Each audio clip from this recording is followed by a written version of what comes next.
Welcome back, everyone, to a brand new box office breakdown show here on Max Talks Movies. My name is Max Dinnenberg. Today, I am breaking down the box office domestically this past weekend, which was June the 20th to the 22nd, 2020. Sorry, June 27th to June 29th, excuse me, 27th to 29th, 2025. We're also going to take a look at the overall numbers domestically and worldwide, and then also preview my upcoming videos that are coming out this week, and also the big movie that's hitting theaters for July 4th weekend. So my name is Max Dinnenberg. Welcome back to Max Talks Movies. If you're new to the channel, guys, please hit that subscribe button and ring that bell for notifications. I do movie, TV show reviews, out-of-theater reactions, movie franchise ratings, and every single Monday, this new box office breakdown show. So please subscribe, ring the bell, comment down below. What did you see in theaters this past weekend? What are you going to see this upcoming weekend? Let me know down in the comment section. Like the video, guys, as well. It's one of the best ways to help support YouTube creators as well. Also, guys, let me know if my new graphics for the box office breakdown show are good. I'm going to try to work on some TV show and movie review ones as well, but just at least for now, keeping these graphics just for the box office for now. Let me know your thoughts down in the comments section down below.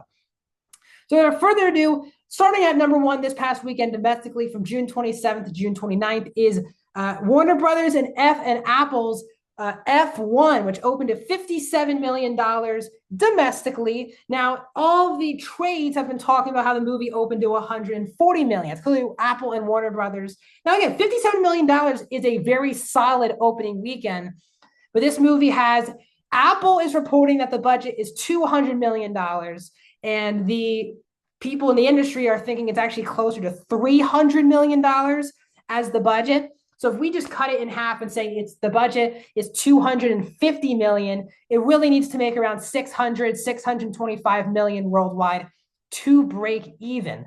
Now, F1 did open lower than Mission Impossible: The Final Reckoning, and Mission Impossible currently is at 561. So currently on its track, F1 would not be money making in theatrically, would not break even theatrically. So, but here's the good news for F1. It is seemingly unanimously beloved. Very good critic scores and spectacular audience scores. 97 audience score on RT and an A cinema score. Now, we have seen in recent months that cinema score has not meant as much.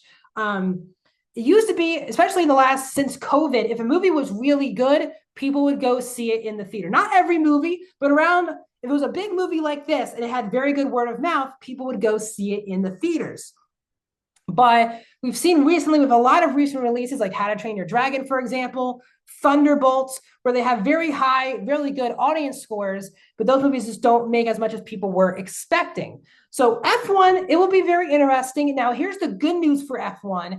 It is keeping IMAX theaters completely. Even though Jurassic World Rebirth is hitting theaters on Wednesday, F1 is keeping all IMAX screens across the country. So that made up 25% of the movie's box office this past weekend. So the fact that it's staying in IMAX and the fact that the word of mouth is really strong, we will see if F1 has a lot of good legs here at the box office. Now, it's a tough month to get into because so many big-time blockbusters come out in July. It's probably the biggest, could be the biggest money-making month of the year in theaters, supposed to be.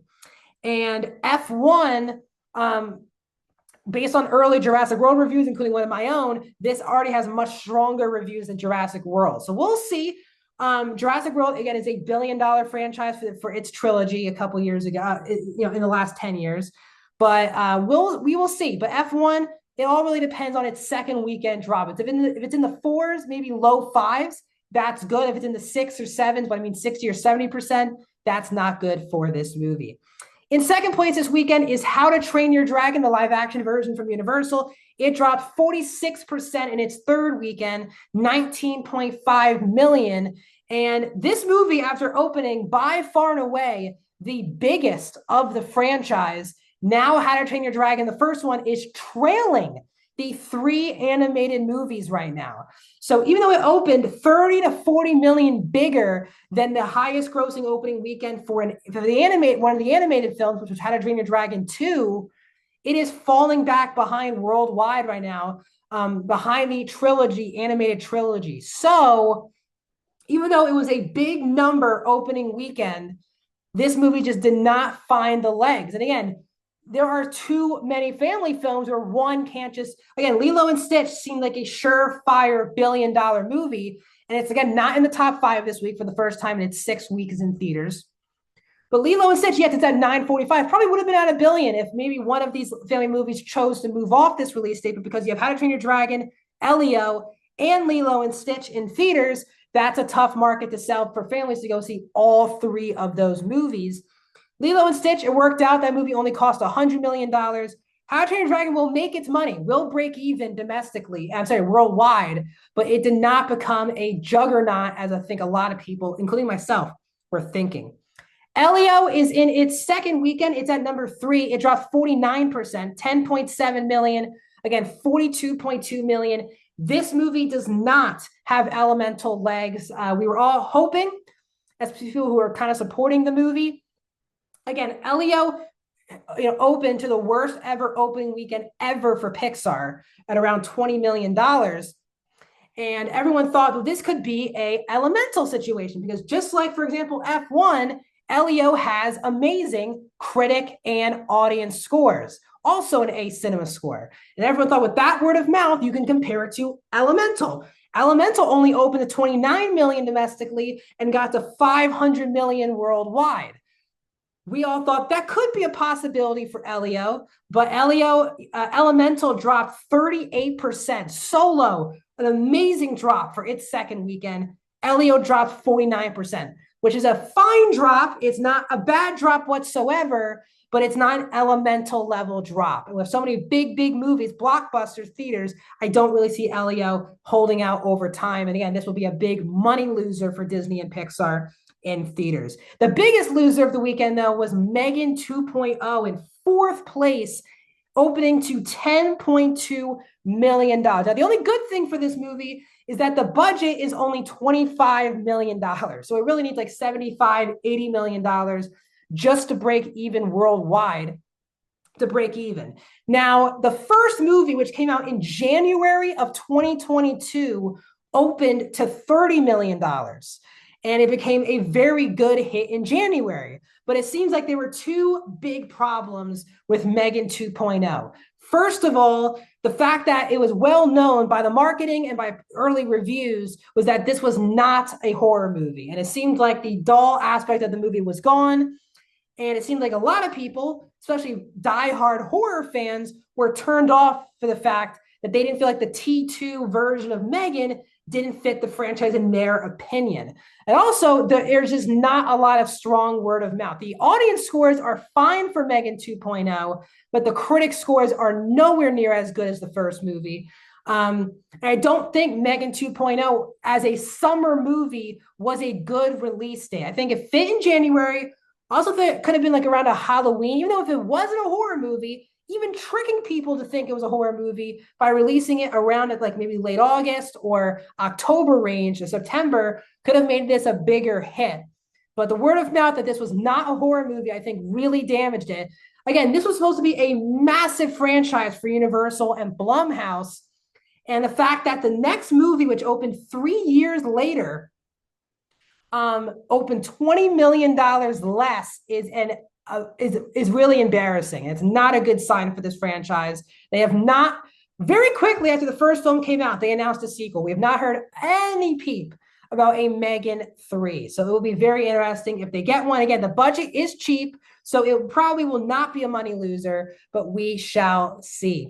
And rounding up the top 5 this past week, and another big loser at the box office was 28 Years Later. Yes, people really did not like this movie. In its second weekend, it dropped a massive 67%, $9.7 million, $50 million domestically. Again, the second film, The Bone Temple, which is hitting theaters in January, is already shot, already completed. It's coming out in January. But Sony has not yet financed the third movie, which was to cap off this trilogy of 28 Years Later movies. But clearly the word of mouth was terrible, and it had a massive drop. So we'll see. As of now, it's supposed to hit theaters in January. We'll see if Sony wants to put this on streaming. Very interesting because this is a money loser for Sony. When we move on to the domestic numbers so far this year, Minecraft is number one with 423 million. Lilo and Stitch joins the $400 million club with its $400 million domestically. Again, Lilo and Stitch just announced this past week that they are getting a sequel. Sinners is at number three of 278. Captain America Brave New World at 200.5. How to Train Your Dragon joins the $200 million club with 200 million domestically. Thunderbolt is at 6 with 189. Mission Impossible: The Final Reckoning is at 7 with 185. Final Destination Bloodlines at 8 with 136 domestically. Then you have Dogman and Snow White under 100 million, wrapping up the top 10. When we look at the worldwide numbers so far this year, Chinese films at number one. Then we have Minecraft at 2 with 953 million worldwide. Lilo and Stitch currently at 924 million worldwide. It is going to be, again, really basically at this point, impossible for it to get to $1 billion. And it's $29 million away from Minecraft. Mission Impossible: The Final Reckoning is at 4 with 561 worldwide. How to Train Your Dragons at 5 with 454. Captain America Brave New World at 7 with 413. Thunderbolt at 8. Sinners at 9. And Final Destination Bloodlines wrapping up the top 10. So now we are getting to the most exciting box office month, as someone who covers the box office of the year, because we're heading into the month of July. So I like to do this every month to kick off the month, break down each movie that is hitting theaters in the month of July. So with July 4th being on Friday, we have new movies hitting theaters on Wednesday. And the big one is Jurassic World Rebirth, hitting theaters on Wednesday, July 2nd. Now, again, the three Jurassic World movies that came out in 2015, 2018, and 2022 each made over $1 billion worldwide. And they've taken a break. It's a new cast.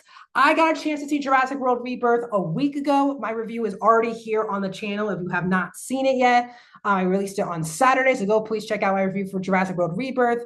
But very mixed reviews, both from people who's fans who saw the movie and critics as well. But again, most people did not enjoy the last two Jurassic movies, and they both made $1 billion. But we'll see if F1 can maybe hold off a little bit of that Jurassic momentum. Hitting theaters also July 11th, which is a week from Friday, is Superman, the first movie in James Gunn's new DC universe. They've had very early screenings for particular members of the media. That's all I'm going to say. And Superman is hitting theaters on July 11th. That is a big, big movie. A lot of people think that will be the highest grossing movie of the month of July. Word of mouth, again, has been very positive, but they've been very, let's just say this, the people who've been picked to see this movie are being picked for a reason. So we'll see when most critics go see the movie. And then when I get a chance to see the movie, I'm very excited to see Superman, which comes out on July 11th. Coming out on July 18th, you have three movies hitting theaters to counter program all the blockbusters. You have Ari Aster's Eatington, which comes out on July 18th. You have the new horror film, I Know What You Did Last Summer. And you also have the new Smurfs movie, all hitting theaters July 18th. And then wrapping up the month of July on July 25th is Marvel's Fantastic Four: First Steps. This is the third and final MCU movie of the year and the final MCU movie before the two big Avengers movies. Both Marvel movies this year have been money losers. Captain America made it to $400 million worldwide. Thunderbolts did not make it to $400 million worldwide. So Marvel desperately needs a hit. In Fantastic Four, they are betting a lot of their marbles right now on Fantastic Four. So upcoming videos here on the channel. As I said, this past Saturday, my review did drop for Jurassic World Rebirth. So go check out that review. Tomorrow, you'll get my season 4 review of Hulu's The Bear. Wednesday, you'll get my spoiler review of episodes 4 through 6 for the new Marvel show Ironheart.